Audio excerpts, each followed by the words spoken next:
I am an OFW in Saudi Arabia.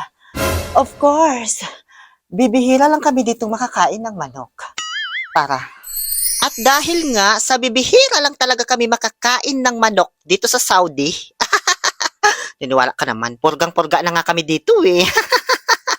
Pero ewan ko ba, ba't di pa rin kami nagsasawa? Kaya heto, papunta ulit ako dito sa may Rahmaniya para bumili ng fried chicken. Buti na laang dito sa may Al-Khobar, Saudi Arabia. Kung saan ako nagtatrabaho ngayon bilang isang OFW, saktong-sakto kasi meron ditong malapit na bilihan ng Jollibee. Kaya kapag namimiss namin ang Pilipinas na kahit ang hirap-hirap niyang ipaglaban, pinipili pa rin namin. Pinipili tapos nasa Saudi ano? Nag-abroad tapos piliin ng Pilipinas. Kaya ayun, nag-take out ako ng chicken joy nila. Para at least, wala man ako sa Pilipinas, matitikman ko pa rin ang lasang Pinoy. Ewan ko ba, ba't ang sarap talaga ng lasa ng manok nila, ano? Yung kahit araw-araw ka nang nagmamanok, pero kapag Jollibee chicken joy na yung usapan hindi mo talaga tatanggihan.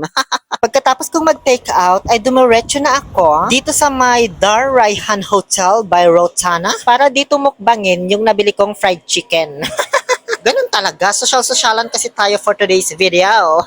Alam nyo, habang binubuksan ko pa lang, amoy ko na talaga yung sarap. Nakakatakam, Diyos ko, lalo ako tuloy ginugutom ba. Tapos unang kagat ko pa lang, lasap ko na yung Pinoy na lasa. Feeling ko na sa Pilipinas lang ako, nakakamiss tuloy. Nakakamiss kasi yung sama-sama kayo ng buong family mo, diba? Tapos kakain kayo sa fast food, tulad dito sa Jollibee. Lalo na kapag may selebrasyon, ganyan. Kaso ngayon, di mo na magawa kasi nasa abroad ka na. Malayo na sa pamilya.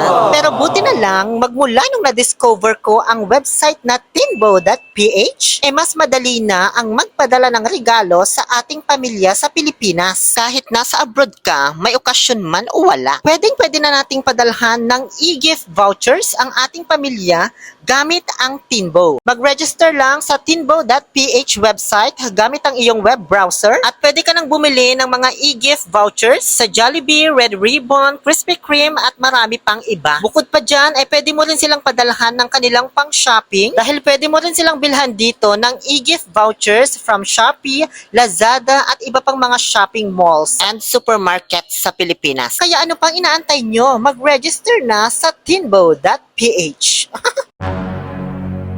I am an OFW in Saudi Arabia.